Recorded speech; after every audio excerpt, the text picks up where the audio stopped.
এক বাড়ির কথা। নন্দপুর নামে এক ছোট্ট গ্রাম ছিল। সেখানকার মানুষজন খুবই ভক্তিময়, আনন্দপ্রিয় ও সরল ছিল। ঝুলন যাত্রা আসতে আর মাত্র এক সপ্তাহ, পুরো গ্রামে সাজ সাজ রব পড়ে গেল।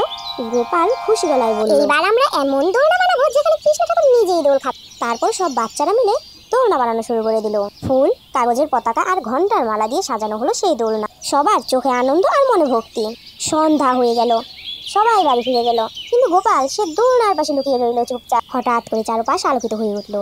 ঝলমলে আলো দেখা গেল একজোড়া মিষ্টি মুখ, শ্রীকৃষ্ণ আর শ্রী রাধা। শ্রীকৃষ্ণ মৃদু গলায় বললেন, তোমাদের ভালোবাসা আমাকে টেনে এনেছে গোপাল।